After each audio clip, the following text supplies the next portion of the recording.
셀리정 변호사와 함께하는 재산 보호와 상속 계획 시간입니다. 오늘 특별히 비즈니스 오너들을 위한 재산 보호와 상속 계획에 대해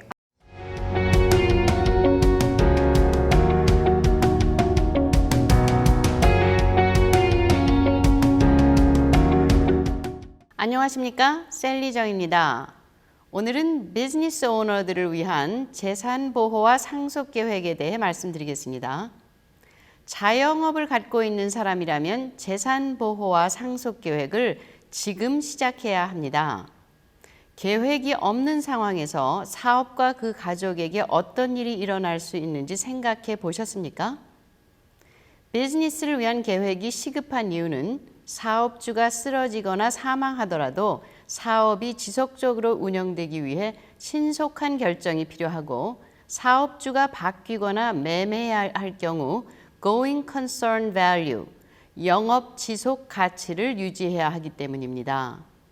사업주의 은퇴 후 또는 사망 시 사업이 중단되거나 비즈니스가 문을 닫게 될 것이라고만 생각해서 상속 계획에 그 비즈니스를 포함시키지 않으면 훗날 모든 가족에게 피해가 갈 수 있습니다.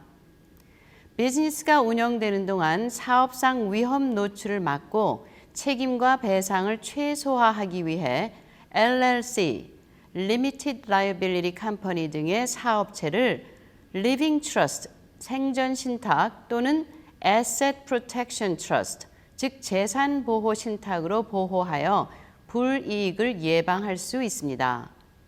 소유주의 사망 후 비즈니스 가치가 떨어지더라도 사망하기 바로 전날의 가치가 적용되므로 이에 대해 상속세가 부과될 수 있습니다. 가족들이 이제 더 이상 운영되지 않는 비즈니스에 대해 세금을 내지 않게 하기 위해서는 transferability, 사업 양도 가능성을 최적화하는 비즈니스 상속 계획, 그리고 소규모 비즈니스의 특성을 이용한 limited value, 제한적인 가치를 증명할 수 있도록 하여 문 닫은 비즈니스에 대한 상속세를 내는 억울한 일은 피할 수 있게 해야 합니다.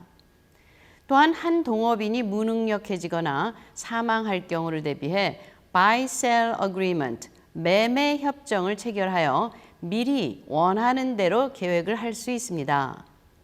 동업자가 자신의 지분을 사기 원하는지, 특정한 동업자는 제외하고 싶은지, 배우자나 자녀에게 지분을 주고 싶은지 등을 문서화하여 동업자와 가족 간에도 불화를 방지할 수 있고 훗날 생길 수 있는 손실을 최소화할 수 있게 됩니다.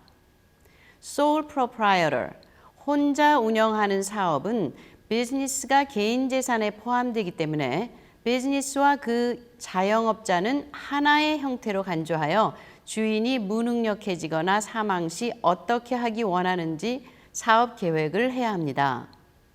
Family Run Business, 가족이 경영하는 사업은 누가 얼마나 사업에 기여했는지에 따라 지분을 나눌 수 있는데요. 만약 두 자녀 중 아들은 가족 사업을 하고 있고 딸은 전혀 개입하지 않는다면 아들이 딸의 지분을 갖게끔 하고 생명보험 등 다른 재산을 이용해 공평하게 상속을 하게 계획한다면 자녀 간의 불화를 방지할 수 있습니다. 사업을 자녀에게 상속할 때 비즈니스는 유산으로 간주되기 때문에 트러스트를 준비하지 않으면 프로베이트, 거민 과정을 거쳐야 하며 중소기업의 경우 거민 과정에 드는 시간과 비용 때문에 사업체를 전부 잃게 되는 수도 있습니다. 김 씨 부부는 S코퍼레이션으로 세탁소를 운영하고 있었는데 갑자기 김 씨가 스트로크로 쓰러져 결국 양로원에 가게 되었습니다. 미세스 김이 양로원 비용을 대기 위해 시간과 비용이 많이 든 리빙 프로베이트, 생전 거민 과정을 거치고 세탁소 등의 재산을 급매하였기에 가족이 받을 수 있던 재산의 가치가 줄어들고 장애가 있던 막내는 지분의 일부를 자동으로 물려받게 되어 정부 혜택을 못 받게 되었습니다. 김 씨가 트러스트를 준비했다면 배우자가 거민 과정을 거칠 필요도 없었고 막내의 정부 혜택도 보호할 수 있었으며 비즈니스 자산이 유산세 적용을 받지 않도록 할 수 있었습니다. 나에게 무슨 일이 생기더라도 평생 땀 흘려 일궈온 사업이 계속 유지되거나 순조롭게 팔리는 것이 중요하지 않겠습니까? 비즈니스에 시간을 투자하는 만큼 이를 보호하는 계획에도 시간을 투자하여 재산 보호하시기 바랍니다. 감사합니다.